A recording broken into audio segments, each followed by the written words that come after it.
And it's just been a really exciting experience for all of us. Mr. Lester is going to wow you with some of the highlights that we've experienced over the last 2 years. And please, please, please, I put in the chat a form that will ask you to fill out if you are interested after hearing about more details of the program. And then you can just complete the form, and then that begins our relationship. And I will be your go-to person for any questions or anything that you have, after you either are watching the recording of this video or after the presentation tonight. Okay, so let me introduce to you Mr. Jason Lester. Good evening, everyone. On behalf of President Repillette and the entire faculty and staff at Kane University, I am Jason Lester. I am the Special Assistant to the President, as well as the Executive Director of the Kane Scholar Academy, where we like to think of us as, and know us to believe us to be, a world-class education. The Kane Scholar Academy is a very unique dual credit program, a pathway for high school scholars. What makes us very unique is that we make every effort to enroll our high school incoming freshmen, give them the ability to earn college credits within a major pathway. The president, as we had long conversations over the last 2.5 years and getting the Kane Scholar Academy fully formed, we believe in investment and belonging.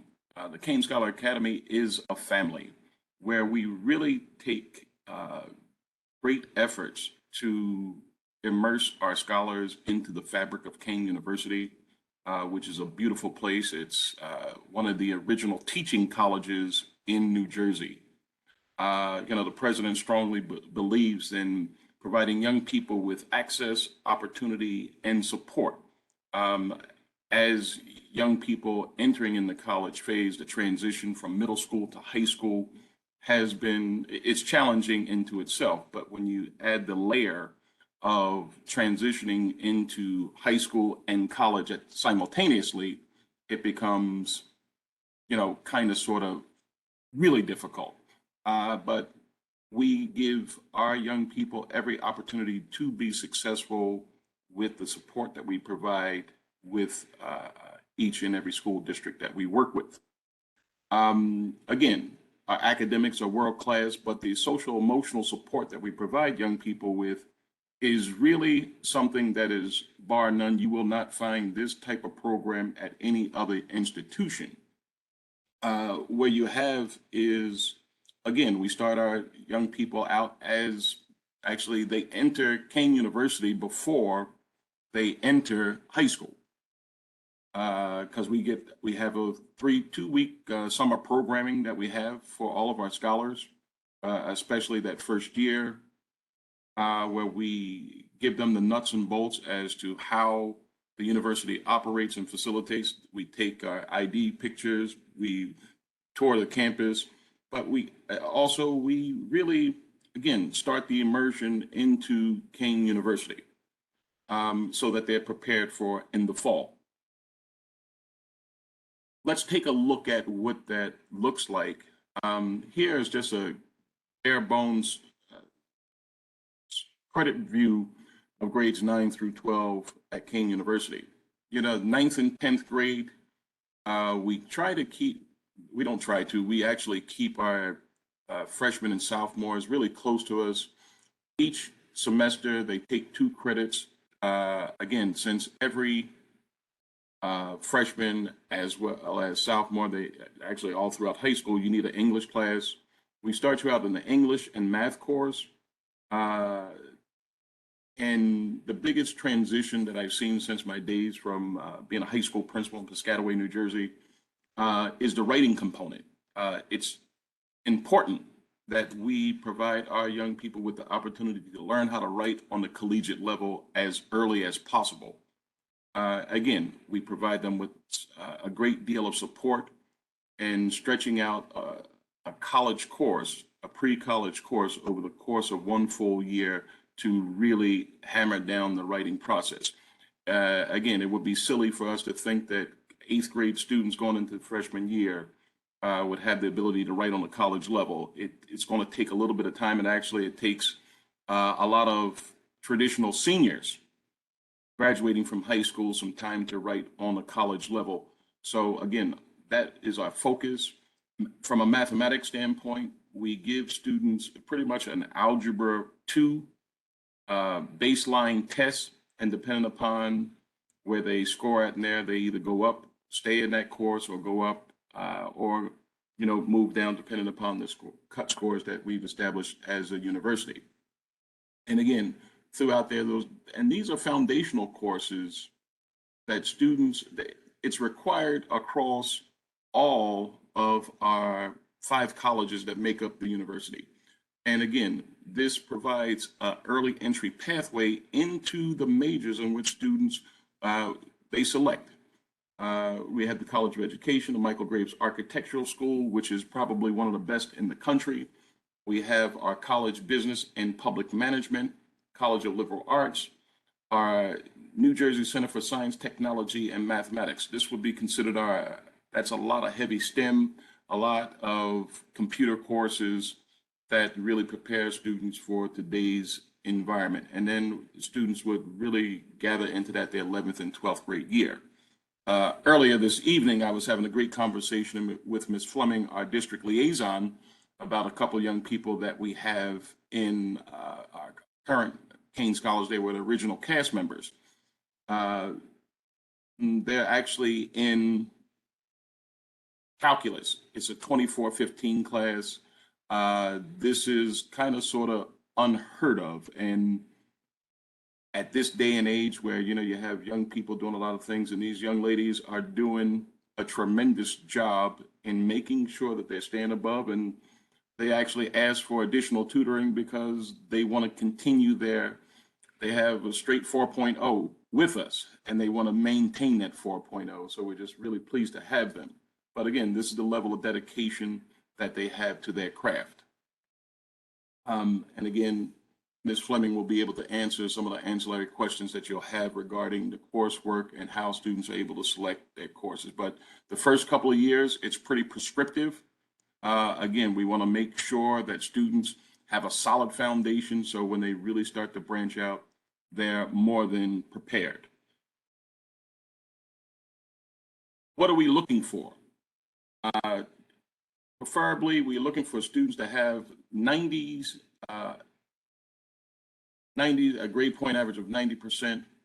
It doesn't have to be a 90 plus in every course, but we do suggest that they have a 90% or better in all of their academic core courses, which is math, science, social studies, and English, which would, if we were giving out GPAs in middle school, which we do not, it would be roughly a little bit 3.75 or better, grades 6 through 8 or 7 through 8. Again, depending upon, the district formation of their schools. As for standardized exams, for the first couple of years, the PARC and NJSLA was kind of sort of in limbo due to COVID, but we do look at district specific assessments to, again, make that basically equivalencies there so that they can be utilized in the evaluation process. Now, the big stickler is that 10 or fewer combined absences and latenesses to school. Because we're such rigorous, and again, this is college, we need our young people to be present at school. This is just no way around it because of the time, energy, and investment that we have, along with the school district.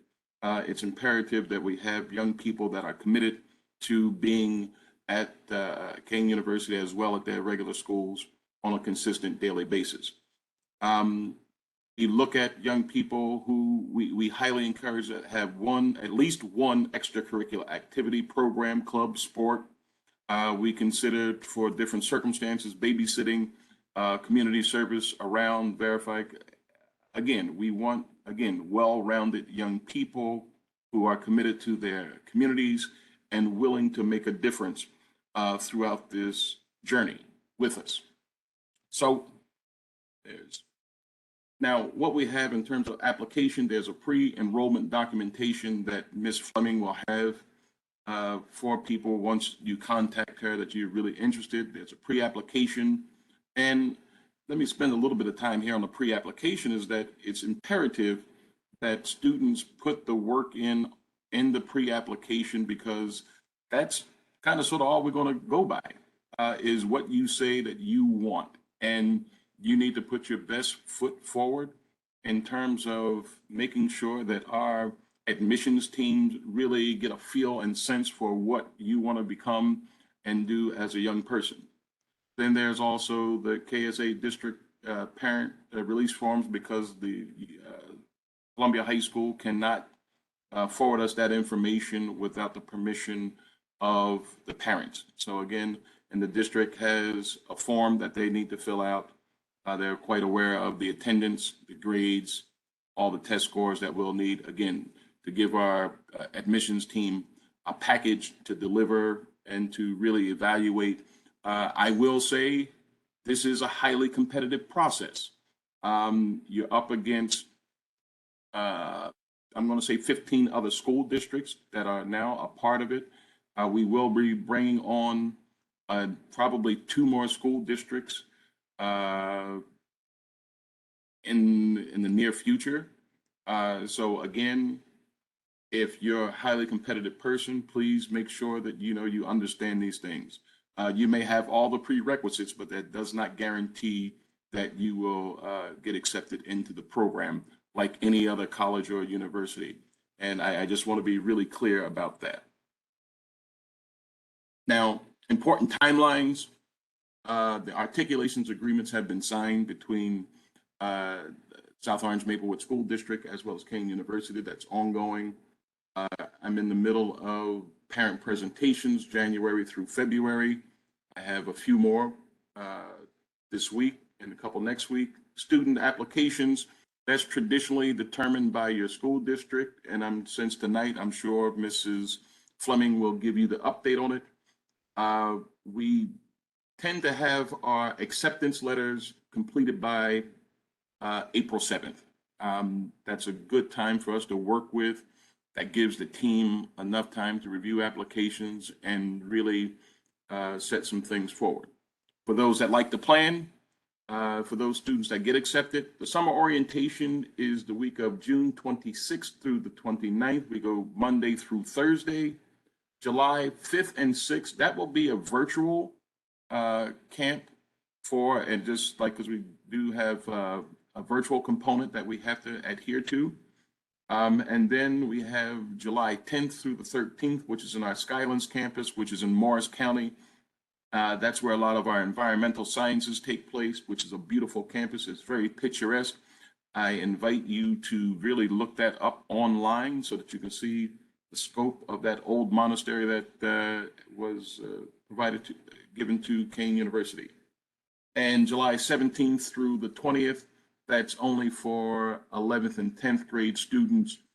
Again, that begins the research portion of, well, the 11th grade students who are already into the research aspect of our programming, and the 10th grade students will be introduced to the research component to Kane University. Let me just see if I can switch this one out. And I just wanted to show you a little something really quick.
And that is the Kane Scholar Academy at a snippet, a very, very, very short sneak peek of it. There's a lot more things that we do, but I do appreciate this time in which Principal Sanchez and the team here has provided me to present the Kane Scholar Academy.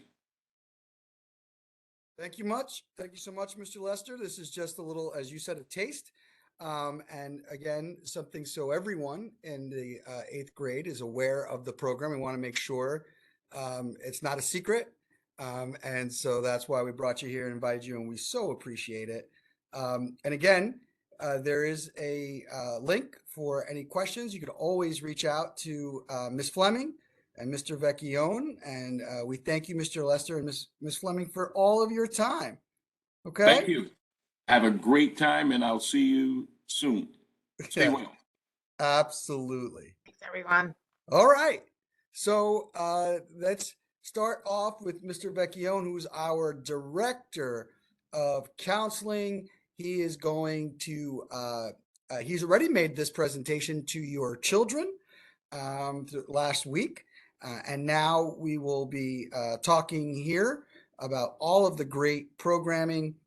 As he's talking, I'm going to just make sure you understand that there have been some questions already about the programming at Columbia, what clubs we have at Columbia, and all the great opportunities. So we really are excited to welcome the class of 2027, and let's get right started with Mr. Vecchio.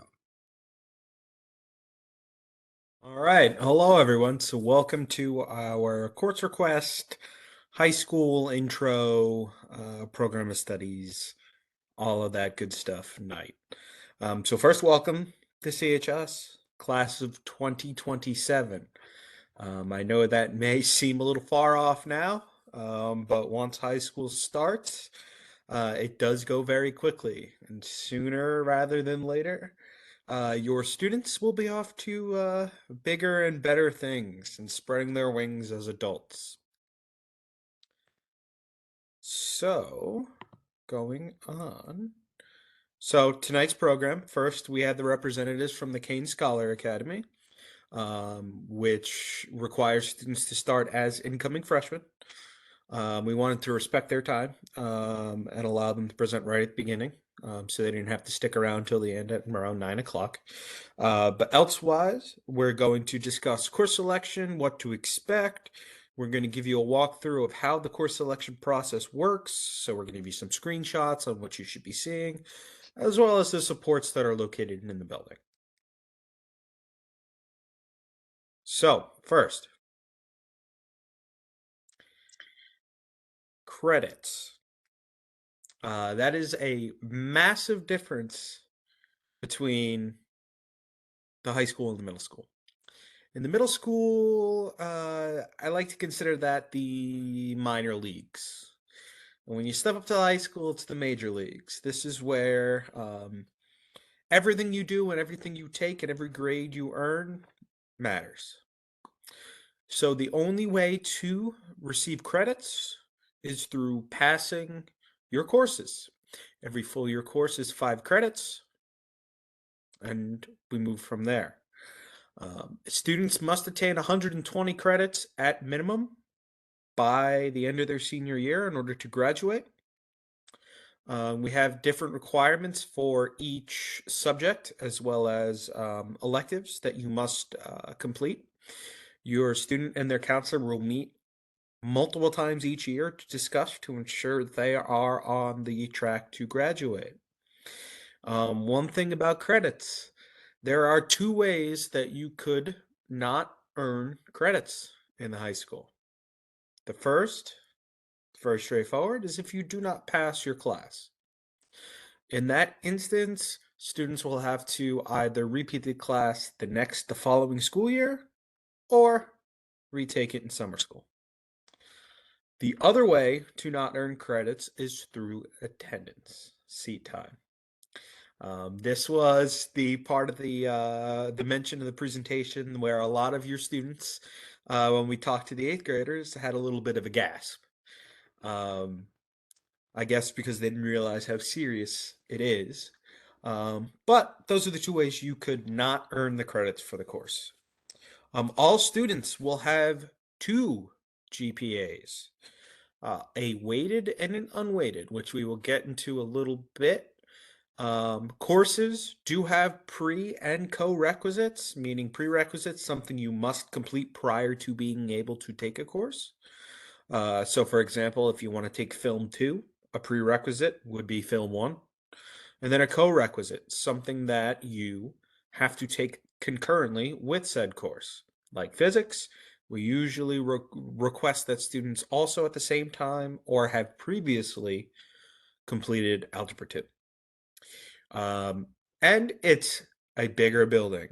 It's more students, there's more opportunities, but there is more responsibility and expectations. So this is the breakdown of credits. Every full year course, except for the AP Sciences, those are 7 because there's a lab period attached to it 2 times a week.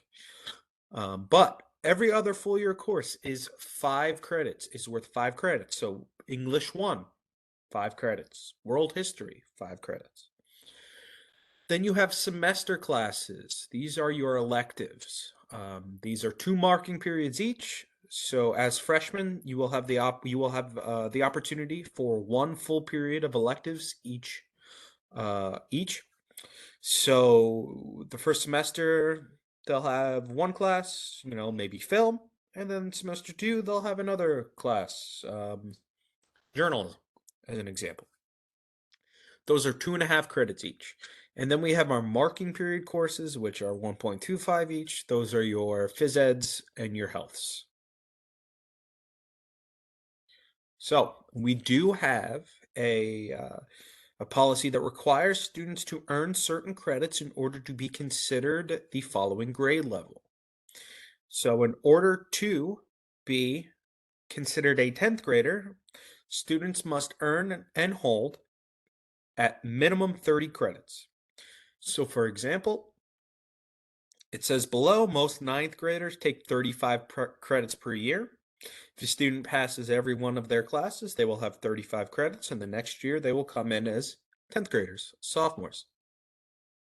If a student ends their freshman year with 28 credits, they will start this next school year, unless they take summer school to earn those credit backs, they will start the next school year as a freshman again.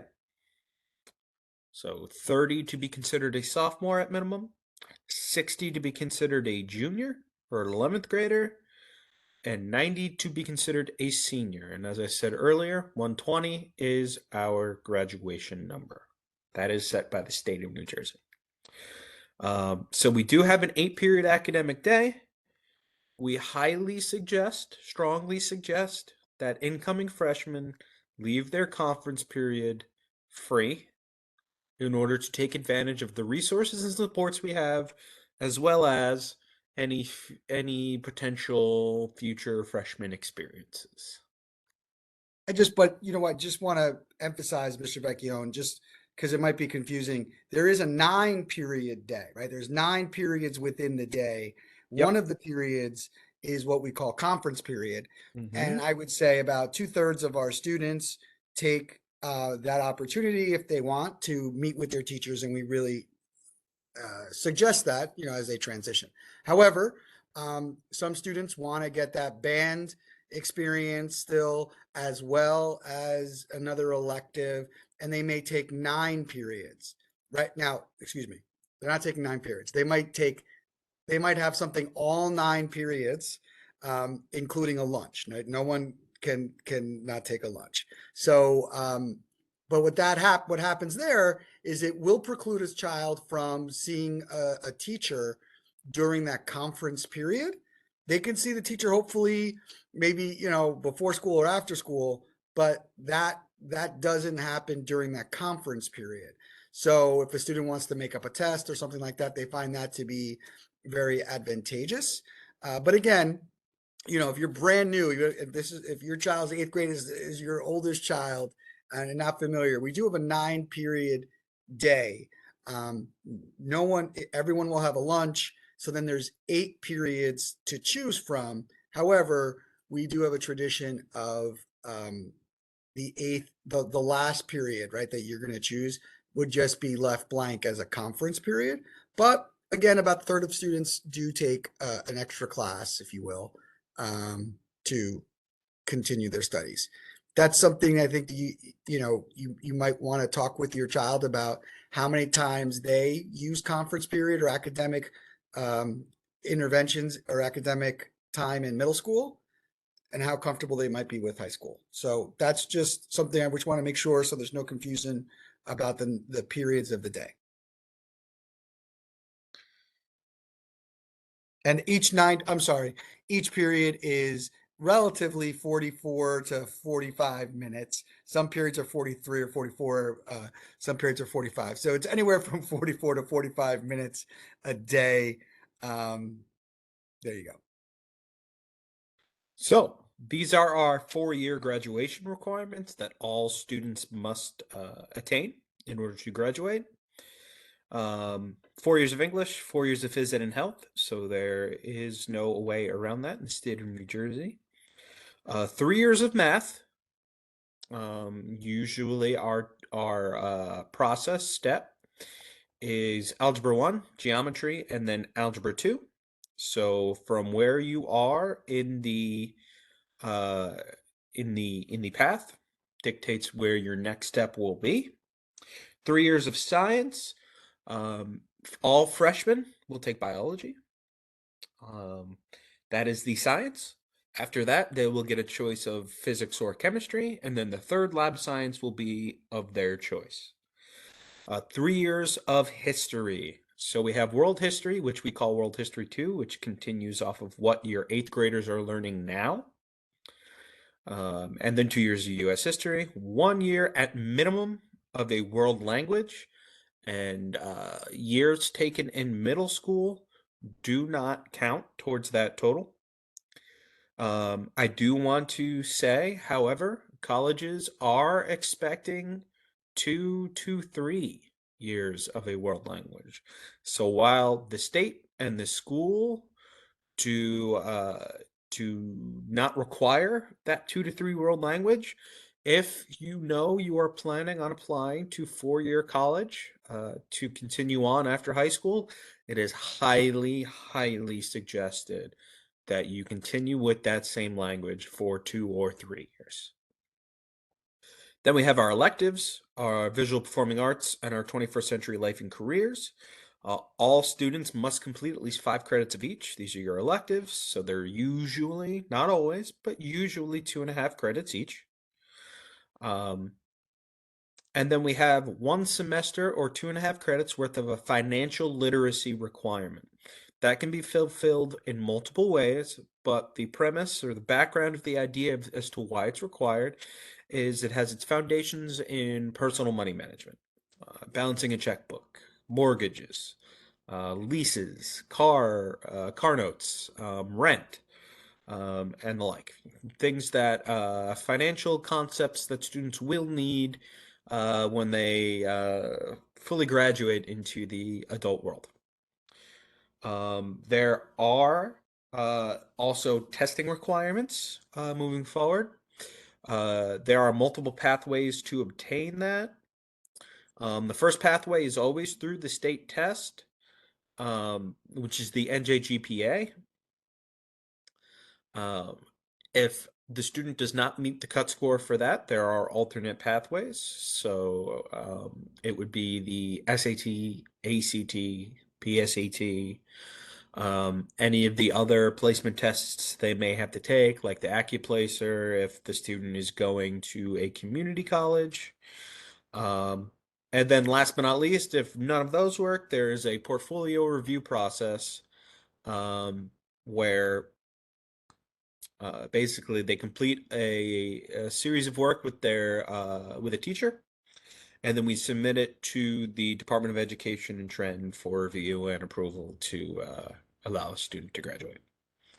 So there are multiple ways to fulfill that requirement.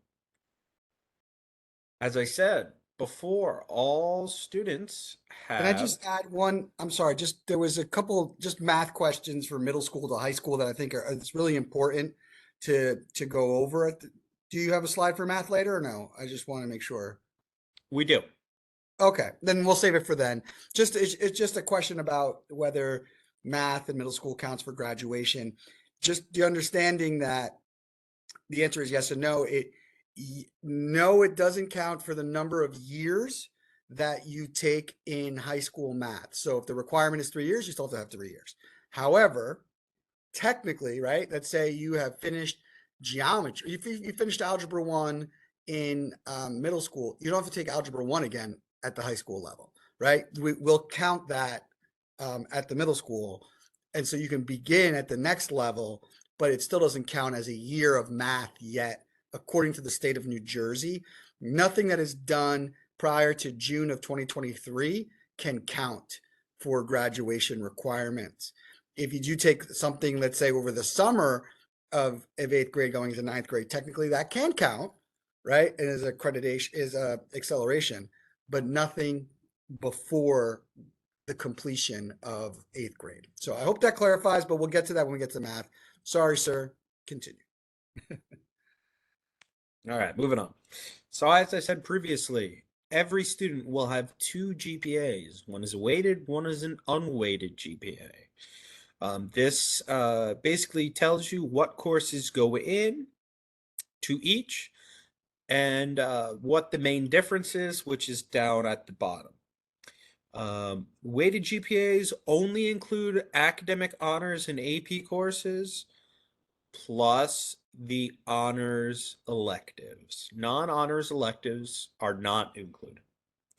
Weighted GPA, the main difference is this is what factors in the level of rigor for these classes.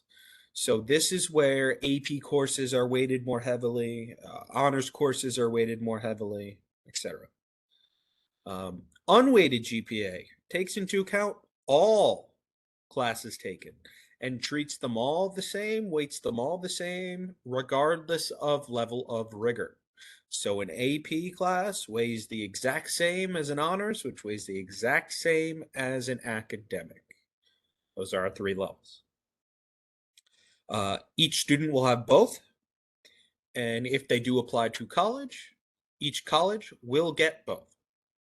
Our weighted GPA is on a scale of 5.33, and our unweighted is at a 4.33. The question just popped up, is one more important? No, not necessarily. No one's more important. It's just one reflects the difference in rigor and adds a little more weight to those courses, and one just treats everything the same. Most colleges utilize the weighted because it does allow for students to stand out a little bit in the rigor of their courses. But some do utilize the unweighted just because it just kind of even just makes things equal. But traditionally, the weighted GPA is the one that kids point to, or one that stands out a little more. So as I said before, these are our GPA scales. So we have our unweighted courses where everything is weighted the same regardless of level. Then we have our academic, which is our baseline class, honors, which is our next step above that, and then AP and advanced. Advanced is a level past AP. So essentially, as an example, if a student takes AP calculus as a junior, 11th grader, the next step above that would be Calc 3, which is advanced, but they are on the same weighted scale at a 5.33. So this is in the program of studies, so you can access this, but this is how it correlates to the grades and the differences. So in AP, an A plus is worth 5.33, whereas in academic, it's worth 4.67. Whereas for the unweighted GPA, they're both weighted 4.33. It does not take into account the difference in rigor. So you can see here, APs are weighted 67% more than academic. And I would just add, as this, how does this affect the college process, right? I have a junior in high school and a sophomore, and these are the questions they're asking as they're selecting their courses in high school, and they're saying, Dad, should I take a advanced placement math class? I'm not so hot there, but I'm gonna focus and add like 2 or 3 APs in the social sciences, right? And I'm like, whoa. So we're having these conversations, um, just so we're all clear. Like, we have weighted GPA, as Mr. Vecchione said, colleges, especially competitive colleges, are going to unweigh the GPA as they assess the student's application process, right? They're going to unweigh it in, like, they're not just going to take our weight, because every school has a different weighting system. But what they really look at, what I think is important to understand, is the rigor of the classes that you select and take. They're Mr. not, Vecchione? just to be clear, they're not going to unweight it. What they're going to do is they're going to compute, they're going to change them to a common scale.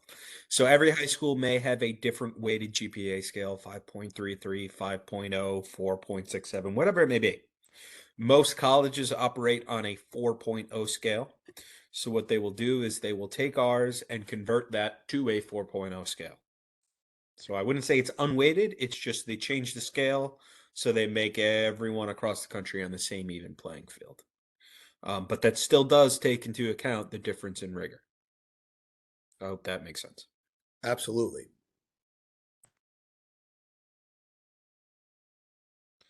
Now, what is the difference between academic, honors, and AP?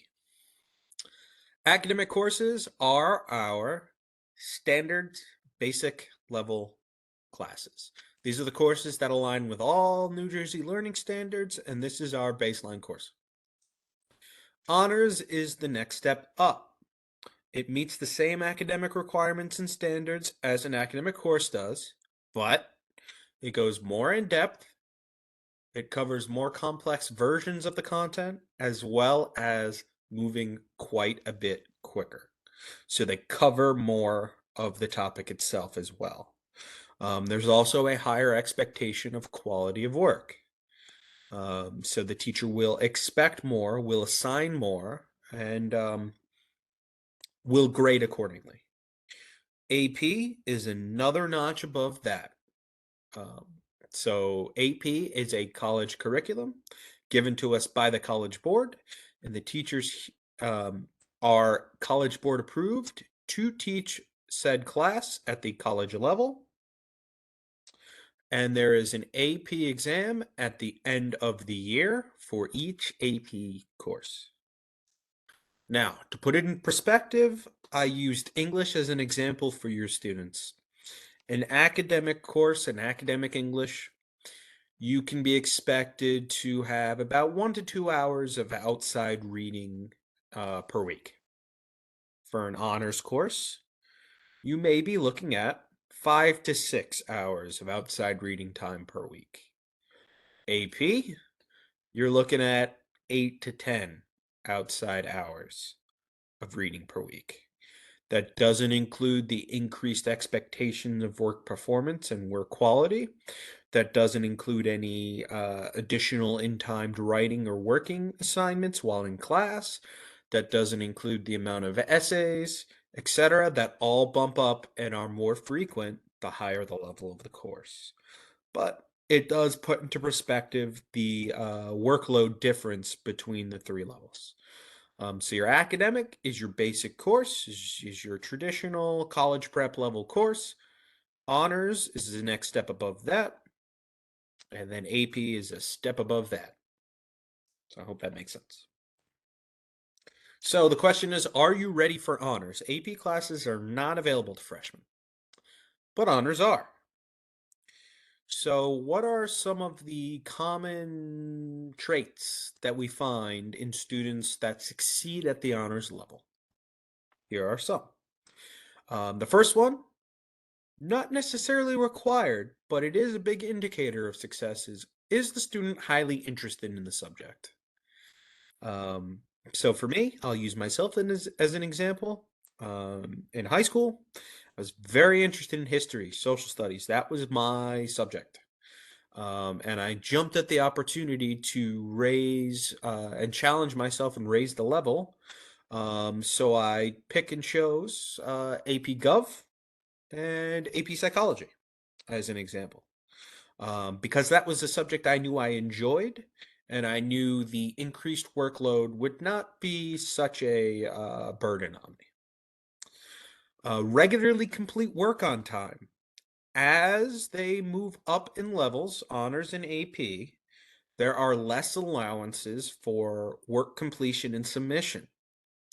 The higher the level you go, the more expectations there are, and the more hard and fast they will stick to deadlines. Good study habits. As you move up the levels, where an academic, they may give you a study guide, they may work through it with you in class. Honors, maybe they'll give a study guide, but not go over it in class and just let you guys study at home with it. AP, they won't give you anything. They'll just tell you a test is coming up on this date, so be ready. Motivated. Really, that's intrinsic motivation really is the main factor in student performance.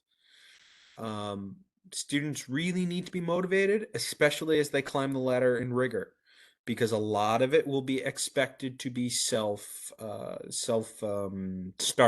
self included. As you go up levels, teachers will stop reminding and will start expecting students to keep on top of their academics.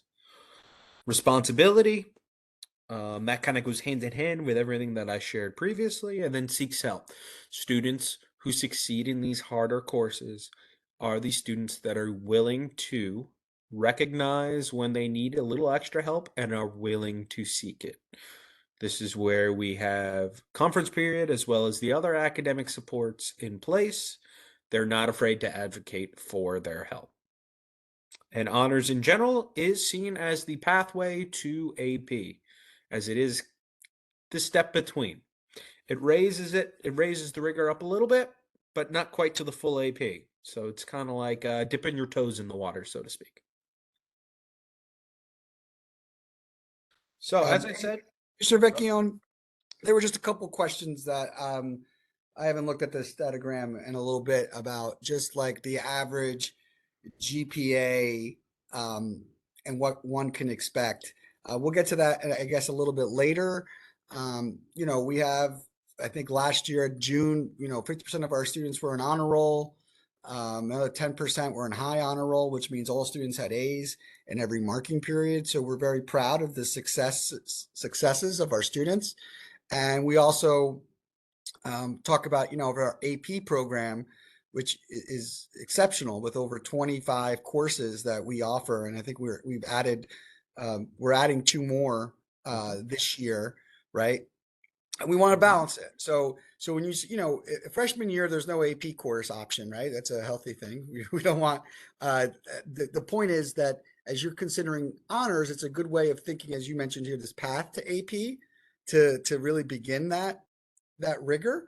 And then sophomore year, there are a few options in AP. And there is like an entire page in the program of studies that Mr. Vecchione created that states all of the AP classes and when they're available at a certain grade level. So you can see where you might want to take those courses. Technically, with an AP or advanced placement course by the College Board, 3 is passing. So 3, 4, and 5. You can, well, it depends on some colleges if you would be able to select the APs that colleges see, but for the most part, you have that power. 3, as I said, is passing, but colleges have become a little stingier with accepting that for credit, as you can imagine. It has something to do with funding or what they would love in tuition. So 4s and 5s, we have seen our students, of course, get credit for that. But then it also depends if obviously if you're taking two, let's say AP English language junior year and AP literature, they, even if you have 4s and 5s on both, they might not honor 6 credits there, depending on the college. Again, from the, a state school, a competitive selective school. So all of these have different options. Luckily, these are all great questions that you can have with your counselors freshman and sophomore year at Columbia High School. But it's great that we're asking these questions. I think it's important still to kind of have that in mind. Go ahead, Mr. Vecchione. Sorry. All right, moving on. So, 9th grade courses, what your students can be expecting to enroll in or take as an incoming freshman. A lot of it is already prescribed for them. They don't have that much choice coming in as freshmen. So for English, all freshmen take English 1. It's going to be academic or honors, but it's going to be English 1.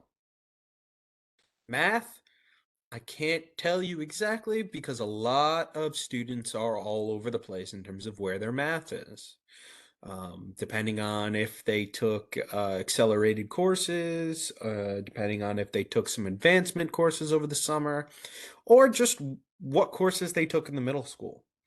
But to put it in perspective, we're going to have a little slide that shows you our complicated web of math classes. But to make it simple, the traditional path is Algebra 1, Geometry, Algebra 2, and then if students want to pursue the calculus path, from there they go to pre-calculus.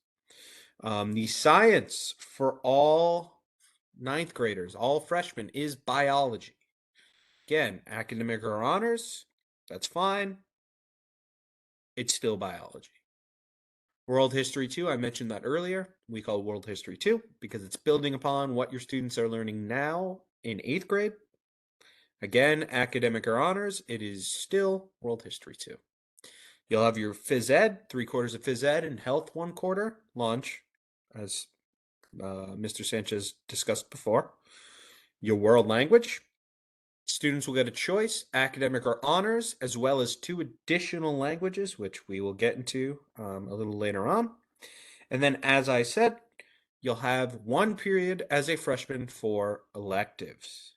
That could be either a full year long, like in Art 1, or if you're in band or chorus, or it could be 2 semester-long courses that you'll have 1 class for the first 2 quarters and 1 class for the second 2 quarters. And then your conference period, which will be the 9th period. Again, I do want to stress it is highly suggested to leave that conference period open for use for supports. Now, sometimes, maybe later on in your high school career, you may want to utilize that, but early on, it could be used for seeking extra help, study hall, free period, to utilize how the students may happen to need to that particular day. Yes, orchestra is an elective. And it's a fine art, right? Because there's a difference between the 21st century career classes, which you have to take 1 in your, at least that's the minimum, right? In your experience at Columbia. Then we have fine arts. So fine arts could be, orchestra, chorus, music, what am I missing? Band, art, drawing, right? And the program of studies does have a nice delineation between the two. What's 21st century and what's fine art? So to answer a couple questions that popped up, first off, no, students were not told freshmen can't take more than 2 honors classes. No. That did not happen. The second was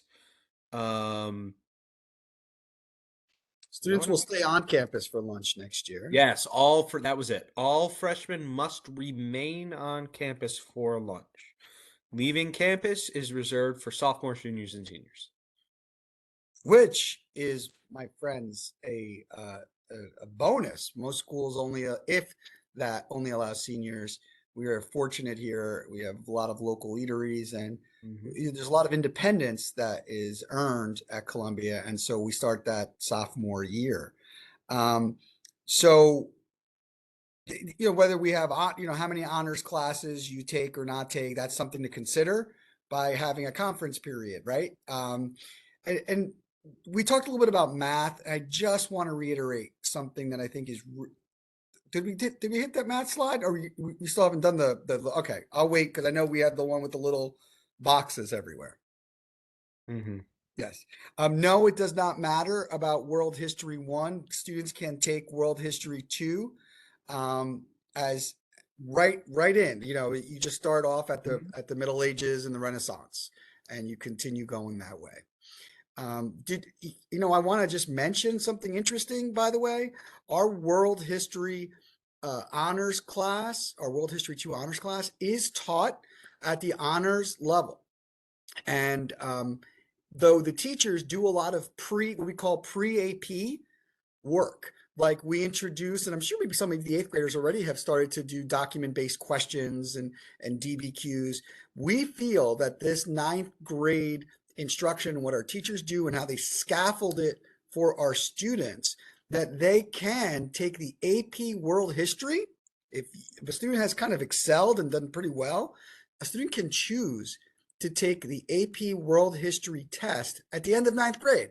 So we find that that's a test that is very manageable, and it covers the curriculum, if you will, the time span of Renaissance to today world history. So that is an option that students can take. Again, it's not offering the AP World History class, but students can take, if they want, the AP World History test at the end of their freshman year, in May of their freshman year, and receive credit. We have a pretty good statistics on that, on how students do. So I just wanted to point that out. It could be a first test of a student taking an AP test, even without taking that class. So if you want to try it out. Just to answer, while you were speaking, we did get a number of questions about the humanities program. Oh, cool. The humanities program, we did hand out an FAQ to the students when we met with them. It is a cohort, a 2-period cohort that the students share the same teacher for, so the same history teacher and the same English teacher for each, back-to-back periods. They are both honors level. It is a small cohort, so there are only a certain number of spots available for students. If you are interested, or if your student is interested, the history and English supervisors did provide a spreadsheet to the middle school counselors. You must make them aware, and they can put your name on the list for consideration for that cohort. It is not selectable in Power School for that reason. The FAQ was given out. I can ask the English English supervisor for a copy of it so we can make it available to you if it didn't make it home to you. What is the advantage of the humanities program? It's a structured program where both are honors. You're in a cohort with the same students. The teachers work together. They do some experiential projects, back-to-back periods. It's a little bit more of a, I don't want to say closed, but a little bit more of a interactive, a little more personal experience. But it's back-to-back, and it's the same teachers that work with said students. But they are both at the honors level. That is clear. So so it's the same program. Someone asked if the honors and humanities was harder or not. At first, our iteration was that it would be a class, and we invited sometimes some students who wanted honors, and then we invited some students who we thought maybe, or the 8th grade counselors thought, not me, could take that honors move with, and they just didn't want to, I guess, maybe in 8th grade. And then by the end of the first marking period, they were doing honors work. And so the class changed in their schedule to be honors. Here's why we started it. It at first was a way of, again, trying to look for students who may have been scared to take honors. I had it in I had something similar in my former district, which I liked. And why we brought it here was this idea of, some students may want, maybe shy, and um, this transition to a bigger school might be a little intimidating. At least you have two teachers who work with the student back to back and have that relationship. And it's almost like a mini team.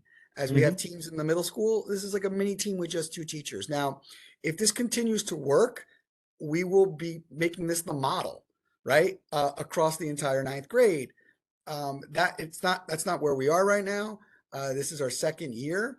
I think next year will be our third year, if you will. So we're looking at it, how we can scale it if we feel this is where we want to go. And I feel very strongly about it. I like the program, but so I just wanted to point that out, why we were implementing it. So it's just one of these kind of supports that we're piloting here at the high school over the past 2 or 3 years.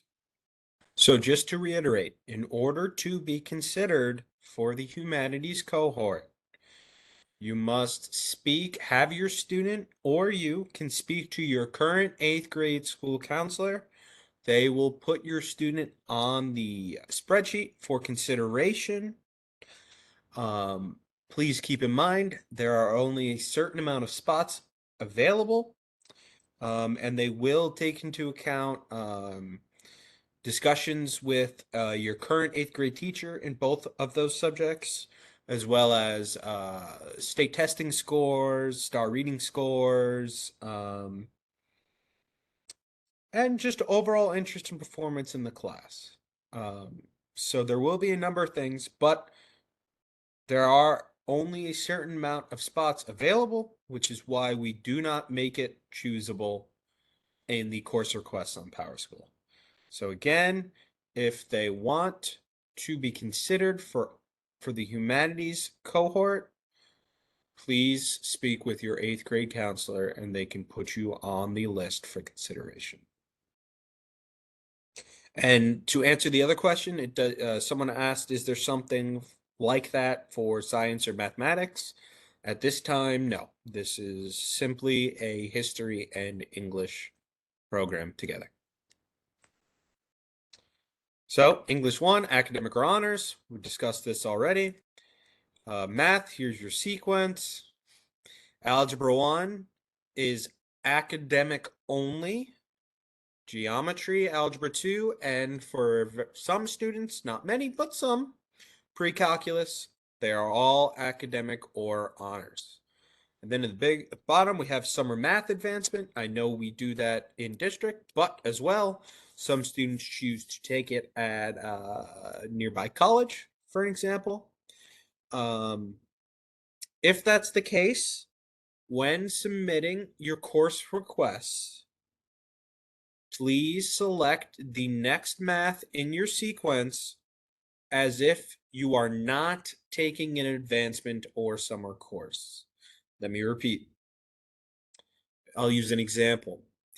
If a student is taking Algebra 1 in 8th grade, and they plan on taking geometry over the summer for advancement to take Algebra 2 as a freshman at the high school, when you submit your course requests, you must select geometry. Then when the high school receives confirmation of a passing grade of that geometry summer course, the counselors at the high school will change it to the next level, Algebra 2, on the back end. But when you submit course requests, you must select as if you are not taking an advancement course. Okay. Here is our wonderful math slide that I wanted to have you save your discussion for, Mr. Sanchez. This is a little complicated, a little busy, but it shows you the pathways you can take depending on where you start and where you move from there. So here's what I want to stress. I've been in very high performing districts like this. And I'm surprised really by how many students we have who are in geometry already in eighth grade, and I think that's great. You know, a student might want to take a risk, try it out. If a student's getting an A+ in geometry, I say God bless. Let's move forward. You know, you could go take algebra 2 honors. Um, but I do see, and I am surprised by the amount of students who, you know, took that shot, took the chance in geometry, maybe didn't do as well, and then wants to continue at this accelerated level of math at Columbia, because we already said we still have to take 3 years.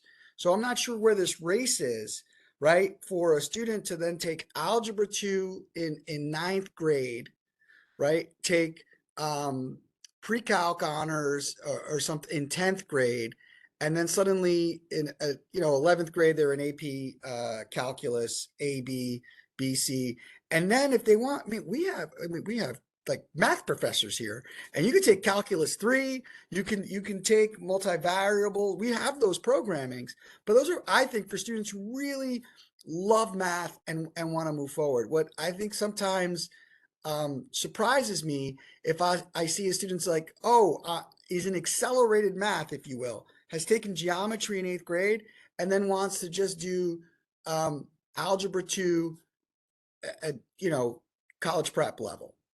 I mean, wow, you're so you are so advanced, but you're not taking the honors.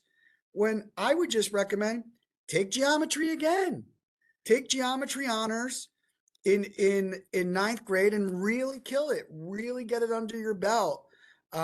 Colleges see your high school transcripts only. Mm-hmm. You know what I mean? And so I would just recommend, it's not like you're repeating it, now you're perfecting it. And we would that's me on my soapbox. I think it's just one of the recommendations, because what I have seen is sometimes I think students kind of race through the math at the middle school without realizing that at the high school level, you still have to take 3 years. And you may want to really, really, especially if there may have been, a really important, we missed some early math at the middle school level because of COVID, right? In sixth grade. So I'm just putting it out there. That's something that you can really consider. To answer a question that popped up, no, you cannot skip over algebra 2 and go from geometry to pre-calculus.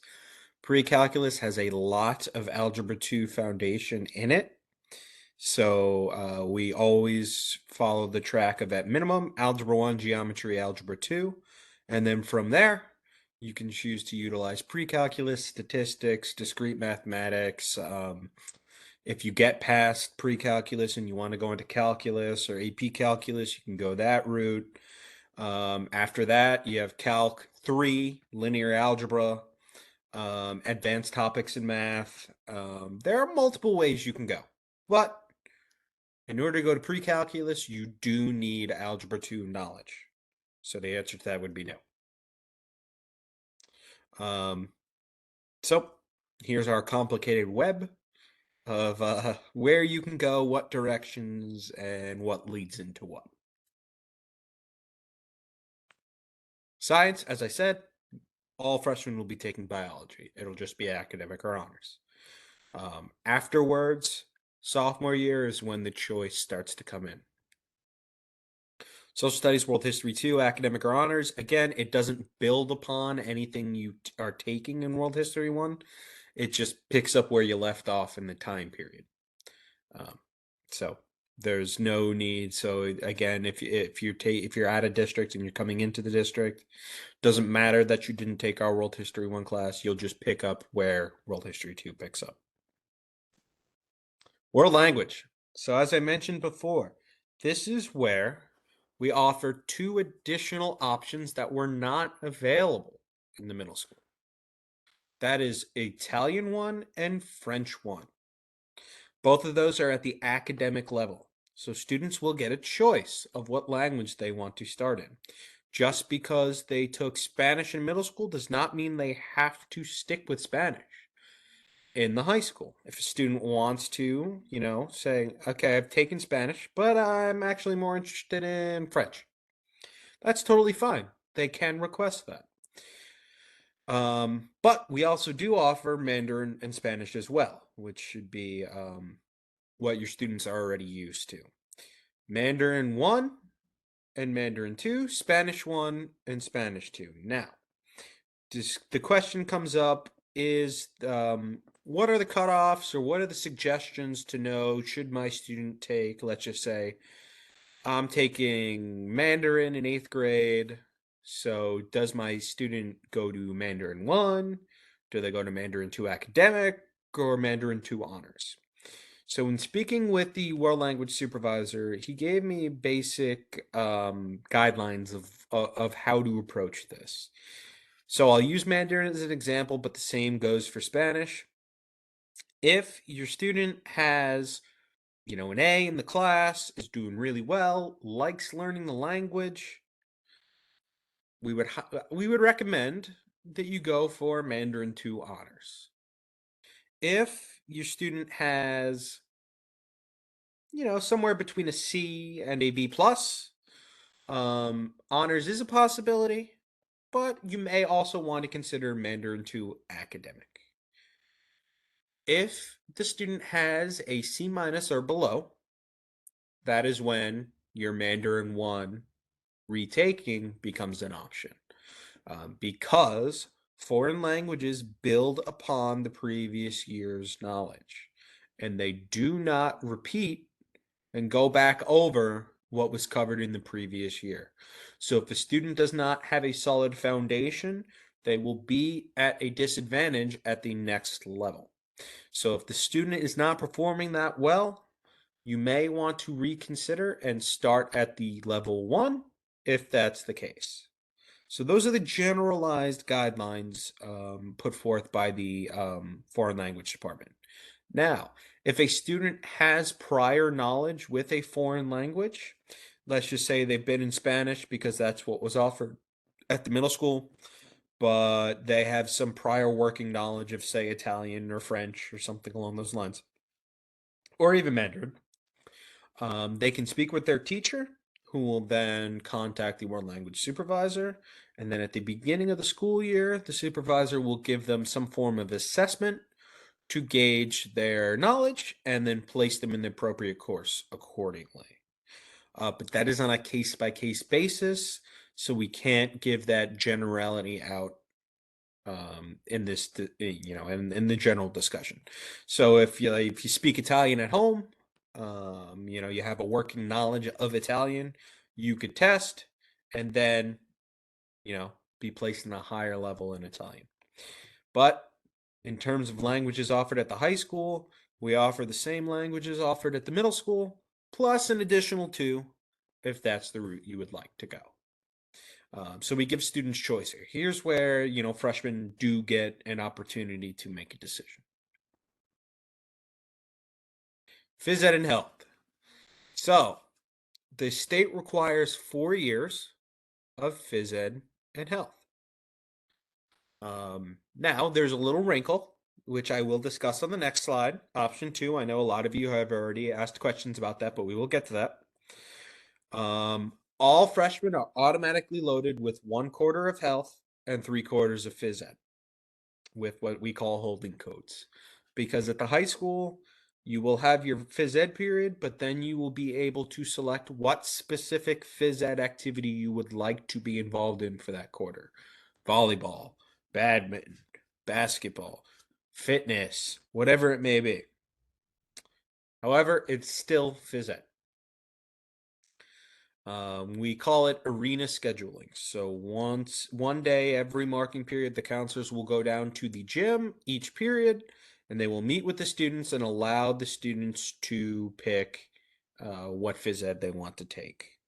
Driver's ed is health for 10th graders. So it is the sophomore health. Moving on to the next component, option 2. So option 2 allows students to earn phys ed credits through the alternative pathway. In order to qualify for option 2, there are 2 things that must be satisfied. Number 1, the student must submit the application by the deadline. The application you can find on our athletics website, CHS Athletics website. It's right up front. So they must submit the application. And number two, they must be participating in a form of competitive in-season athletics. So, let's just say, for example, football. Your student is in football. That is a fall sport. That enables your student to apply and receive an option 2 credit for marking period 1. Winter sports give you the choice of marking period 2 or marking period 3. Not both. Your student must pick one. And then spring sports are eligible for marking period 4. One thing I must make clear is you cannot option 2 your health quarter. So, if you play baseball, which is a spring sport, and your health happens to be quarter 4, then you are not able to take advantage of option 2. And I must make clear that it is competitive. It must be a competitive in-season sport. And so what we say is as an example about competitive, right? Is we have students who go to the gym, they work out. That's not competitive, right? But if a student is a power lifter and competes in powerlifting, which would require aerobic exercise throughout the week, and can report the hours that they work out, and then competes in that would count, right? That's an outside sport that we would accept for an option 2. I think it is important to understand, for example, if you're a sophomore and you play a fall sport, right? You have drivers, most likely will have drivers at first marking period, which means then you won't be able to use that option 2. But that would happen only your sophomore year, most likely. So it's equitable because that happens to all sophomores with that fall sport. So I didn't mention Mr. Vecchione this is his first year as director of guidance, and I'm in my 3rd year. And when I came here, we didn't have really an option 2 program. So when we brought it in and made it, it was a small pilot before I got here. And then we made it to have 2 opportunities a year. If you look at most high schools, a few high schools offer 2 times a year, let alone some don't even allow it don't even allow it a year. So we believe that our students can have that opportunity for an option 2 PE. But again, it's not something that is just because of time spent outside of, it's because of the aerobic activity. Because then we have to prove to the state that the work done by this student equals the PE work of the curriculum, not just the time that is spent outside. And that's usually a question we get sometimes. I'm involved in the musical, or I'm involved in the play. Can I count for option 2? And it just can't. It's about the aerobic activity. We will be sending out forms for these deadlines, so students can register for option 2 for the fall. And yes, if a student didn't realize he was going to join football, but then joins, we will have that opportunity for you. And of course, if a student signs up for option 2 and then decides not to play field hockey, for example, yes, she will be allowed to register for PE. So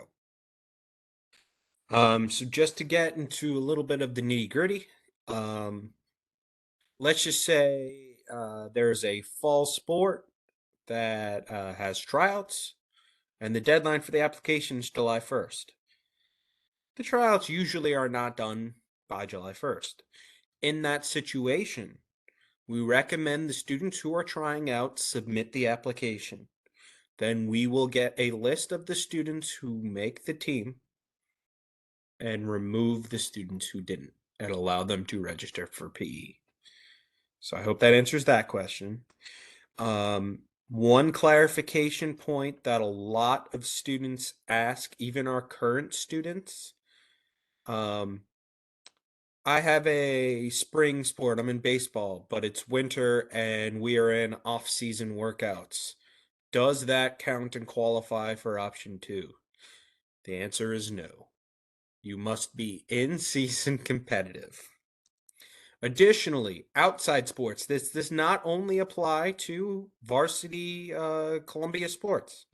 If you are in a travel rec team, basketball, baseball, whatever it may be, that is not school related, that can count. The only thing we require is that we receive a letter signed by your coach verifying it, and you submit that with your application for your option 2. Because we do need to have some form of proof that you are in said outside sport. So it's not just varsity or junior varsity or Columbia sports. It can be outside sports. But again, it does have to be competitive and in season. You are allowed a maximum of 2 option 2 periods, marking periods per year. So you cannot option 2 all 3 marking periods of your gym, even if you are doing 3 seasons of sports. One of those seasons, you will still have to participate in gym at minimum.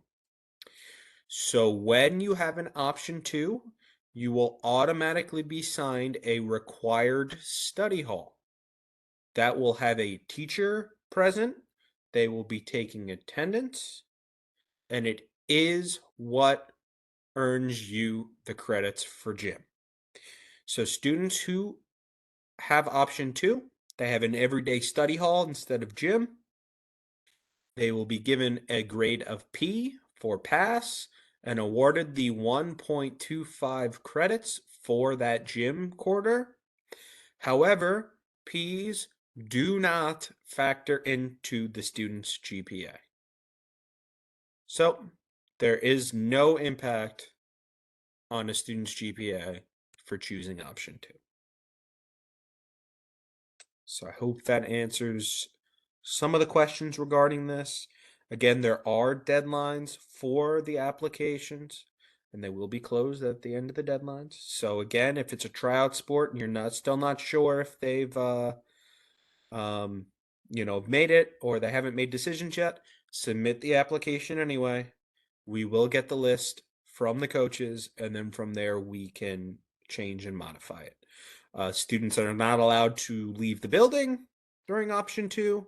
They are required to be in their study hall location. As I said prior, attendance is one of the 2 reasons where a student would not earn credits. Attendance is taken in study hall. So that's pretty much the only way that you can't get a grade of P in the credits for option 2 study hall.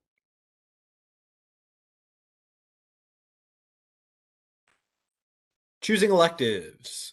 So if you guys have popped into the course request portal already, you would have seen an option for electives. You must choose at least a total of 5 credits for your first choice and 5 credits for your backups or your alternates. One thing I need to point out and make extremely clear: electives are not and are never guaranteed. These are your first choice and your backups. The way the system works in scheduling, every student's academic core courses go in first, along with your mandatory phys ed and health and your lunch. That leaves you with 1 period remaining. In that 1 period, the computer will look for either or the 1 single elective you chose for your first choice. If it's there and open, the computer will put you in that. If it's not available, it will then look for your second choice alternates or your backups, whatever you want to call it. If those are available and open, they will put you in it. Now, the third situation, let's say you have the period and neither your first choice electives or your backups are available, are running that period, or are open. Maybe they're closed. In that situation, the computer program will do one of two things. Number one, it will auto place you into an elective available that satisfies a graduation requirement. Or, number two, it'll leave a blank hole in the schedule. If number two happens to your student, the counselors will be available over the summer or at the beginning of the school year to address that and fill that hole with the student's choice of what is running that period. So those are how the system handles electives. So the big takeaway is electives are not guaranteed. Just because you request film 1 does not necessarily mean you will receive film 1. If it's there that period, then sure, absolutely. The computer will give it to you. If it's not, that's why we have backups. And if those aren't available, worst case scenario, it'll put you most likely into something that will satisfy one of your elective graduation requirements. We do have full year courses for electives. In that case, you'll only select one, and it'll only allow you to select one. If it's a half year course, it'll require you to select two. Same thing for your alternates. I hope that makes sense. So I know some of you were asking for examples of the electives. Here is your list of visual performing arts, with the blue ones that are highlighted are ones that are frequented by freshmen. So these are ones that frequently have freshmen part of them. Just some examples. You can find a full list as well as course descriptions of each in the program of studies. And again, I did mention earlier prereqs. You can see Art 1, Art 2, Art 3, Art 4 honors. And without a reasoning like a placement test or some sort, or a placement portfolio, you must take Art 1 before you could take Art 2. Same thing with animation, same thing with filmmaking, same thing with computer graphics.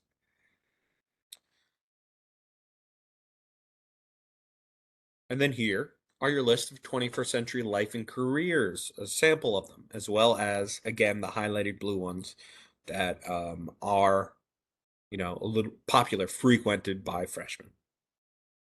There's a bunch of them there. Again, for a full list, you can access the program of studies along with a description of said courses. And I just want to say that this is probably the coolest thing that I saw when I started at Columbia High School. This program of studies is like a small college. If you look at all of the options that we have here, I mean, just look at the literature classes. Most high schools have English 1, 2, 3, and 4. We have over 11 courses that a student can take. So there was a question about, do you have a drama class? Well, we have a literature course, an entire English literature course that can count for high school graduation, that the students go to the black box theater, right? Or the actual auditorium to perform. We also have incredible clubs and activities. We have a 21st annual this year Shakespeare Festival. I don't know if a high school in the state of New Jersey that has something like that. And, we have improv club that meets every Friday at the Black Box Theater. We have an incredible Parnassian Society, which is the drama play that happens every single year. And that's, just been here since 1885. So it's got a little bit of a tradition. And then, of course, we have our high school musical. So I think at Columbia, when you look at all of the incredible offerings, and again, not just the performing arts, I mean, fibers dance. We have the oldest dance company in the state of New Jersey as well. Um, it's a phenomenal options. I just feel like there's almost too many options to choose from. But you can see we have lots of things there, and that's why some students have difficulty in, do I take that conference period, or do I take that extra elective? Just because the state says you could only, you should at least take one fine arts class or one 21st century skills. Many students double up, or they could take, 2 or 3 AP courses, or they take 2 languages. So there's always something here at Columbia, and I think you'll see when you really peruse the incredible program of studies, just the awesome options your children have. And again, this can be accessed through the primary studies. It's on the you can access it either through the a link that was school message blast out to you, or you can go on the CHS counseling website, which I have a link to a little later in this, where you can open up the document in full, all the pages. Now, the reason why, for instance, Virtuoso Chamber Orchestra and Masterworks Chamber Orchestra and Cannons Voce and Excelsior Singers are not highlighted here, is because they are audition-based classes, so you must audition to get in. So in that case, we can't say that it's necessarily available because it depends how, students audition for those. So that's why they're not highlighted. If you have a particularly strong freshman who happens to be a master on the violin, well, then it is possible for them to take part in those chamber ensembles. However, we just don't, as a general rule, highlight them because they're dependent upon an audition.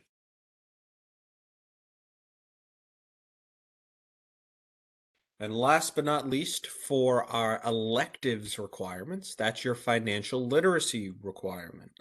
You could fulfill that in multiple ways. Number one, straightforward, is to take our personal finance course. It's during the school day. It is a half year. And you learn basics of personal money management. You can also fulfill it in a number of various ways. So, for example, economics. We have a course called Economics, Personal Finance, and Entrepreneurship. It is an honors level course, and it's an elective for the half a year.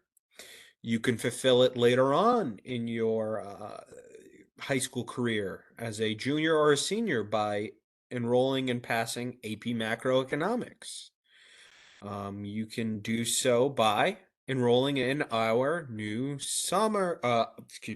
online course, which will be available during the summer, but is also available during the spring semester and the fall semester.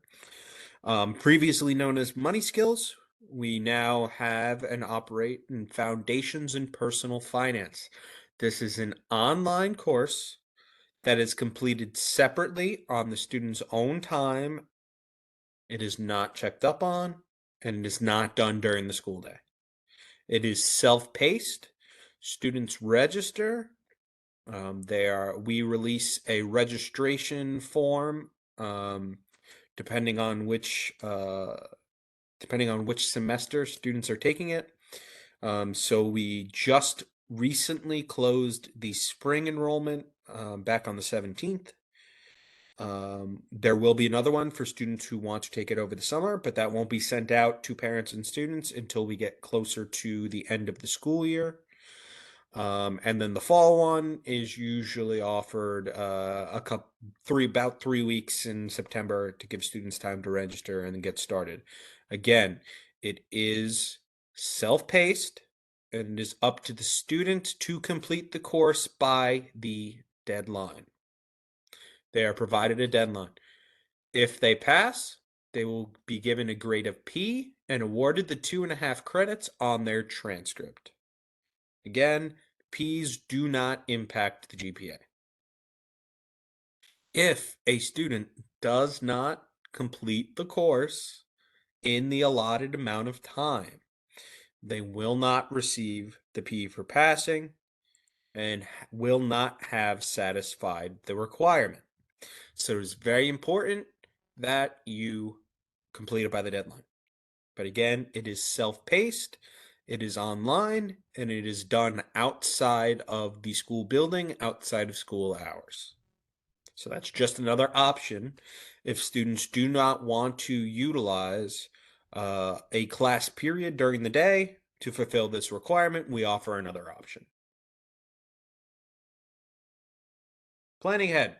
As I said, read the program of studies. It is up. It has been available for about the last month or so. It is there for you to dig in and really tear apart, digest it, look at everything and anything we have to offer at Columbia, which is a lot. The course selection timeline. So the course selection portal opened on February 6th for students and parents. It will close at the end of the school day on March 7th. That is when it will close for students and parents.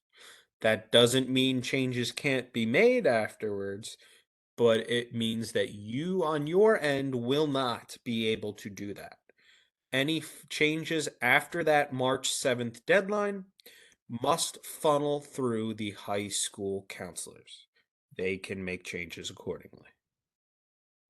Math advancement, again, I discussed that. Even if you are planning to do math advancement over the summer or in some frame between now and when you start as a freshman in September, you must register in the course requests for the course that you would take if you weren't advancing. So like I used in my example, if you're in Algebra 1 in 8th grade and you want to advance over the summer in geometry so you could take Algebra 2 as a freshman, you must still request geometry in your course requests. And then we on the back end can change it to Algebra 2 once we receive confirmation of completion of that advancement course and a passing grade. And Mr. Vecchione, can you just go back to that one slide again about financial literacy? I'm sorry, I was trying to answer questions and I meant to. These are the courses that are open for freshmen to complete the financial literacy. Just so you know, in the Power School, in the program of studies, there's a whole page that gives you even more options for financial literacy, right? Business example, management and ethics. Yeah, students asked last year or 2 Accounting. years ago, they wanted AP macroeconomics. So, we listen, we value student voice here. And so we're adding AP macroeconomics. So it's not on this slide because freshmen can't take AP macroeconomics. But if a student wants to fulfill or is hoping to fulfill their financial literacy elective through AP economics, well, that's something you'll take junior or senior year. So these are just the options right here for freshmen if they're interested in taking that this year, right? Maybe you'll do your fine art instead. So these are just options. Sorry, I just wanted to make sure that we understood that these aren't the only three. Correct. Prereqs and co-reqs. As I said, some courses do have prerequisites, meaning you must complete a course prior. I used film as an example. You have to complete film 1 in order to take film 2. Co-requisites means you must be taking a class concurrently. So we'll use physics as an example. It is highly suggested that a co-requisite with physics be Algebra 2 because you do need some form of working knowledge of Algebra 2 concepts in physics. VOTEC. So as a school, we do offer options to work with both Essex and Union County VOTEC, Vocational Technical School, where students can spend half their day at Columbia and half their day learning a trade or a particular program at the VOTEC school. Those could be things like auto mechanics. Those could be things like body shop work. That could be culinary arts and baking. That could be business administration. That could be allied health. That could be there are tons. Industrial art, there are tons. You can, again, we have Essex and Union County that we partner with. And you can explore their options. The majority of their programs, except for a select few, are 2-year programs, meaning students must apply around December of their sophomore year to begin their programs as half-time in junior year. There are a handful of 3-year programs. The special education programs are 3 years, and the regular education cosmetology program is 3 years. Cosmetology being hair, nails, etc. Part-time, we operate with Votech, Union County Votech. Option 2, we discussed in detail. Just please be aware of the deadlines, as well as you must be in a competitive sport in season at that time. Fall sports for Q1, winter sports Q2 or Q3, not both, one or the other, and spring sports Q4. AP and dual enrollment, those are the other 2 options in addition to the Kane Scholars Academy, which was discussed earlier, in ways you can earn college credit while in high school. AP being an AP course, you take the exam that is scored on a level of 1 through 5. Colleges can then choose to accept it depending on how you score. Some schools accept 3s. Most schools want a 4 or a 5. And in that case, they will award you the 3 college credits associated with said class. Dual enrollment is a little different. And we started that 2 years ago, with just 2 years ago. So if you even have children who went through Columbia 3 or 4 years ago, that wasn't an option. We started this partnership first with Seton Hall University, and now we've worked with some other colleges to offer college. Again, our program of studies are so advanced that some of them are like college courses. So, for example, our literature course that focuses on gender studies, that's a college level course. It's an honors course for our juniors and seniors. But if a parent wants to matriculate their child through Seton Hall, then they will receive Seton Hall credit. Mr. Vecchione is going to explain a little bit more, but that's something really for upperclassmen. It's not something we offer for freshmen, I believe. So, but just so you know, it's an option. It's in the program of studies. So we partner with these colleges. So Seton Hall was mentioned. Fairleigh Dickinson is one we partner with for specific classes. The way we partner is we take their curriculum. Our teachers here must hold a certain certification and education level in order to be able to teach it. And they complete that curriculum over the course of the year. If the student passes with a certain grade, I believe it's a C or above, they are then awarded a college transcript. If it's Seton Hall, it's a Seton Hall transcript. If it's Fairleigh, it's a Fairleigh Dickinson transcript. And on that transcript has the 3 credits for that course. If a student chooses to enroll in Seton Hall or Fairleigh Dickinson, they have those credits already stored in their account. If they choose to go elsewhere, wherever the student chooses to attend, you must contact Seton Hall or Fairleigh Dickinson, whichever college, the dual enrollment program was working with, and ask them to send your college transcript to the college you are attending, who can then take those credits and apply them to your account. So you don't necessarily have to attend Seton Hall or Fairleigh Dickinson to earn this credit, but in order to get those credits transferred elsewhere, you must reach out to them as a senior and request to have your transcript sent to where you are attending. Dual enrollment does not come with an end-of-year exam. You just must pass the class with a certain grade minimum, and then you earn the credits for it. It is an application at the beginning of the year. The teachers will let your students know if they are enrolled in a course that makes it an option. It is not required. So you could be in a class that offers the option where some do, some don't. And it does come with a fee. It is a fee of $100 per credit or $300 for the course. And then again, Foundations in Personal Finance, that is our online personal finance requirement option. Your students will be able to enroll in it for this summer if they would like to get that out of the way in advance. Just a thought in case. Course selection. So, as we discussed, there was initial presentation with myself and the middle school counselors. Ran the week of February 13th. It was Tuesday at MMS, so February 14th, and it was Thursday, February 16th at SOMS.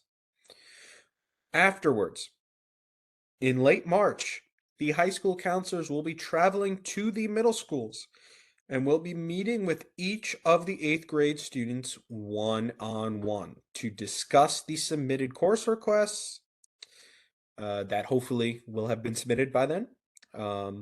If not, the counselors will then sit there and work with the students to make sure those course requests are submitted.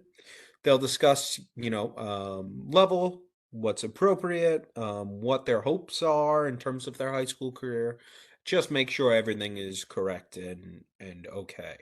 Additionally, if your student has an IEP, is in special education courses, this is where the counselors will ensure that your student is requesting and going to be enrolled in the appropriate section for that. So this is where the one-on-one discussion comes in to just ensure and audit and double check that everything is correct. Counselor assignments will not be made available until the summer. So your students may not necessarily be meeting with the counselor that they will work with. However, every student will be sitting one-on-one with one of our high school counselors to go over their individual requests to ensure they have submitted them and they're appropriate. So, course selection, how to actually do it. Here's the link. And I don't know why it says February 7th to March 6th. It's supposed to be February 6th to March 7th. So flip those. That's the link to access the parent sign-in. When you go to course requests, you go on the left-hand side in this menu under navigation, class registration, and that will bring you here to this page where it will break down exactly the subjects that you need to select. In order to select a class for that particular subject, you click the pencil right there with the red exclamation point. It will then open up a little window and it will give you an option or the options to choose for that course. You click the course you want to select, you scroll down to the bottom and there will be a submit button. And then that will populate that. Okay, not submit.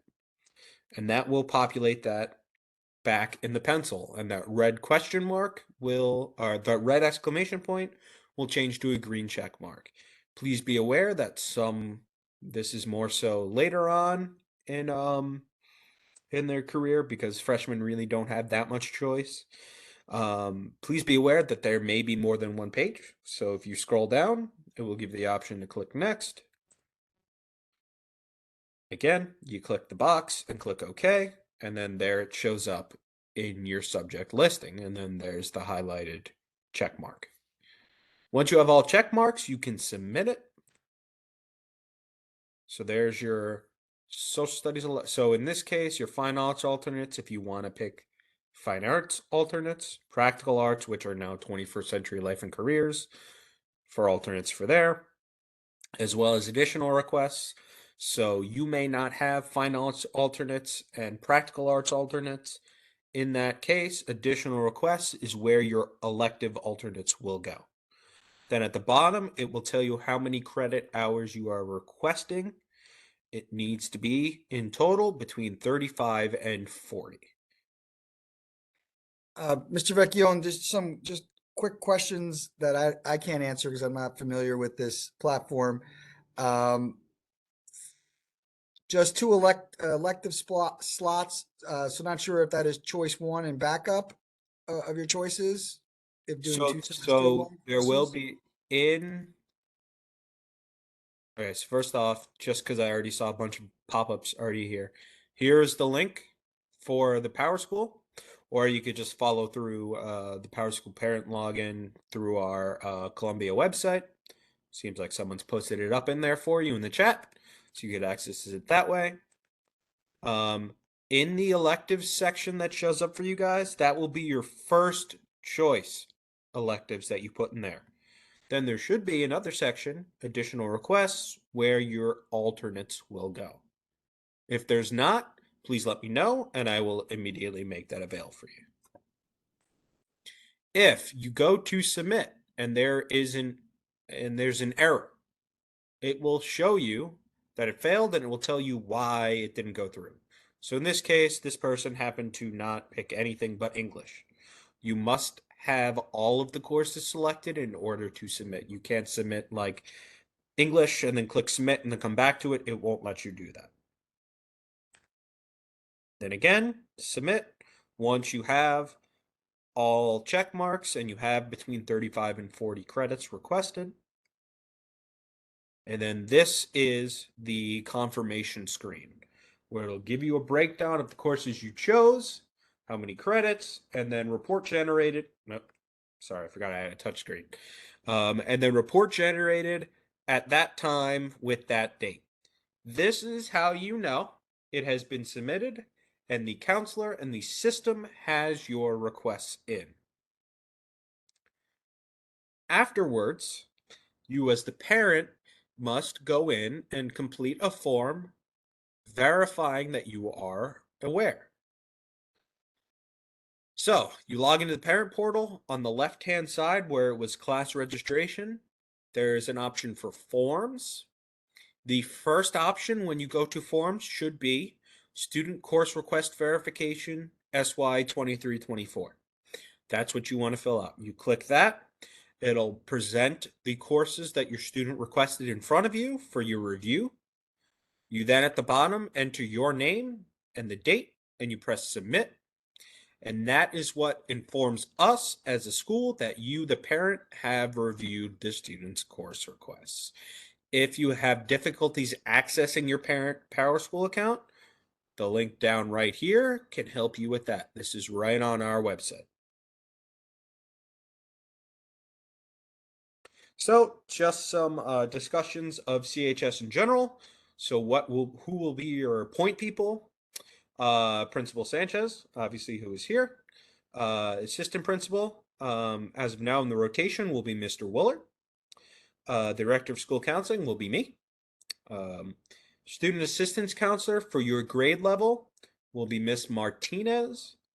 The social worker will be Miss Easton. And as I said previously, the school counselor assignments will be made available in the summer. Now, just to discuss real quick, the counselor's role at the high school, individual student planning, so that's academic advising, college and career discussions. More so of that will begin to take place in junior year, where they offer up individual junior conferences where you can get into a little nitty gritty in the specifics, as well as transcript monitoring, transcript record keeping and monitoring for graduation progress to ensure that you've met all your graduation requirements so there's no nasty surprises come the end of senior year. Responsive services, so crisis response, individual counseling and group counseling that we take part in. We're going to have some programs that the counselors will take a role in. And then we have your indirect services, so any referrals to inside or outside programs that may be appropriate, consultations for class accommodations, child study team meetings, INRS committee, 504s, home instruction collaboration, things like that, as well as they serve as kind of I don't want to say middleman, but the link between parents, their teachers, the administrators, coaches. It's kind of your initial point person to either A, address your concern or question, or point you into the direction of the person who can. And then last but not least, and most importantly, they are the advocate for your student. So they are the ones who are to fight for your student's case. They are the ones who are there as kind of their, um, you know, guardian a little bit, like the little angel on your shoulder, so to speak. Here is the link to our counseling website, where again, it has the worksheets for rising ninth graders, 10th graders, 11th graders. So you can see exactly what courses you have available if you need to see it in a visual format, as well as the link to our program of studies, the link to eventually the recording of this presentation, the link to the slides from this presentation, the link to the AP night presentation. And then as you get older, there will also be the link for the rising 10th, 11th, and 12th grade presentation with the slides available as well. And then it gives timelines and a breakdown of all the services we offer. Mr. Sanchez, it looked like you wanted to say something here. Just going to say that if you just click on that link, you'll see that there's a port, I guess, what's it called? Like supports, I think is what it says. And then it shows, you can just preview it, right? The academic supports and the social and emotional resources, which you'll break down now. And there is no quiz at the end of this. Just so you know, at the beginning of the school year in September, we will have a freshman parent night and student night that will review this again. So don't worry, our main focus is on registering for classes, but we also want to just, take comfort in knowing we understand this is a transition and we really want to continue building the scaffolding for our freshman students. So go ahead, Mr. Vecchione, I'm sorry. All right. I keep interrupting. So, academic and social emotional supports. I did see a question earlier. What other than conference period do you offer in terms of supports? Well, here's where we get into that. We have what's known as our annex, which is a sectioned off part of our library. And then we have your counselor and the supports there. Achieve tutoring. Achieve tutoring is a tutoring option that is class specific. It is headed up by our school counseling interns, as well as our annex director, Miss Marcia Hicks. If a student would like to register for a specific course for tutoring, they can either stop by the library and sign up. They can fill out the form right on the counseling website, or they could speak to Miss Hicks or one of our interns. Slam tutoring is also available. This is where we have volunteers either from the community or we have teachers who have a duty that are assigned there. SLAM standing for Science, Language, Arts, and Math. These are going to be a little more small group oriented as opposed to individualized discussions.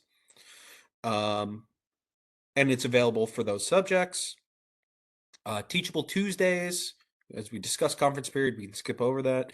Teachable Tuesdays, every Tuesday after school, the school counseling intern offer an opportunity to come in and help with students with a variety of situations, whether it's, like get my homework done before I go home, whether it's help study for a test or get something together so when I do go home, I can study appropriately. Really anything you may need help with. Edit an essay, woodshop an essay. Our school counseling interns work with the students in terms of academics as well as executive functioning, study habits, etc. Then we have groups. This is a little more on the social emotional component. This is again run by interns, but these interns are our social work interns. The social work interns are located within the guidance suite. They have this little office that we call the fishbowl. They run a variety of groups for students as well as individual counseling. However, the groups that we offer change each year because it all depends on the student population we have and what they happen to need that particular year. So they are available. Popular ones in past history have been grief, have been students for whose parents were divorced, and other challenging situations that teenagers and young adults often face. As I mentioned earlier, the school assistance counselor, the student assistance counselor, will be Mr. Martinez for your grade level. They are another instance of support in terms of crisis, in terms of emotional health, in terms of all of the above. They do not have a caseload. They are available to everyone. So at any point, this is just another level of, or another person available to help in situations of crisis, in situations of an emotional state, mental state. They can also help with academics. And Miss Martinez is also our HIB investigator and specialist. So she wears a lot of hats. They also are substance, I don't want to say masters, but there are knowledgeable substance abuse counselors. So in case of substances, drugs, alcohol, etc., they put programming for preventing and anti drugs and alcohol, as well as working with any situations that may involve it. And then we have this wonderful state-funded program called the Loft. The Loft is something that I believe is a little under advertised, a little under, they fly under the radar. They're in this little corner right next to our robotics garage area. But they provide a very valuable service. And that comes in a variety of forms. That comes in, they sponsor resume writing workshops for students who are graduating, going into the workforce, or are writing one for college applications. They do mock college and job interviews. They have licensed clinical mental health therapists on staff. They provide a safe haven for students who maybe can't go home immediately after school because their parents work long hours. So it's an area where they can hang out. There's a PS5, there's a pool table, kind of like a de-stress area. The ESS program is not through the Loft though. They are two different programs. I did that. That question did just pop up. They also sponsor college visits, which they do in tandem with my department. So a couple coming up. In April, we have two already on the docket. One to Morgan State in Virginia, which is a little bit of a trip, but we can do it, and they will make it. And then another one to Kane. It's nearby. It's an easy trip. More will be added as we go along, but we partner with them. So we will always send one or two counselors along with the students, as well as the Loft representatives. We have a job and career placement person in the Loft. That's sole goal is to help students locate jobs if they choose not to go to college. And they are also joining us on our not to shamelessly plug, but our March 1st college career gap year and military night, where we will have right around 100 colleges plus additional trade unions, firefighter squad, police department, as well as gap year programs and the branches of military available to meet, talk with, for the whole community. So it's not just for, junior year or sophomore year students. It's open for the entire community. It's March 1st, and that is in our main gym from 7 to 9 p.m. Just a little shameless plug there. But the Loft is very, very successful in what they do. They are all trained very well. They're all licensed, and it's a good resource to utilize in tandem with everything else. So we really do offer a lot of opportunities and supports, A, to even take classes and get involved in it, and B, to get that support you may need, whatever that support may be.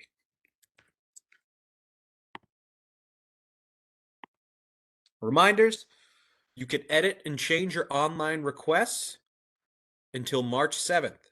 That is when the portal will close on your end. Even if you've submitted already, you can go back in and change it if you would like, up until March 7th. Changes post March 7th all have to funnel through the high school counselors. Summer math, again, you must initially request as if you are not taking a summer course. And then once we receive confirmation you have completed it and passed it, we will then make the change on the back end.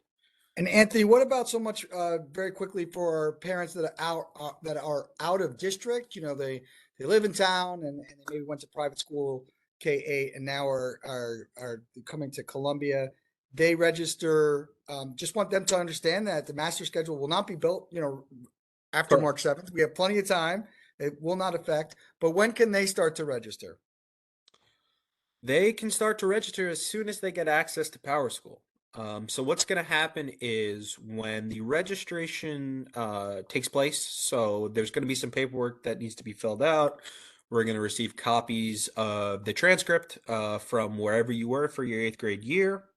And you are actually going to meet one-on-one with a counselor to discuss, you know, what classes, what's appropriate, gives you a rundown of the building, answer any questions you may have, as well as meet with our registrar to ensure, you know, all the appropriate enrollment is done.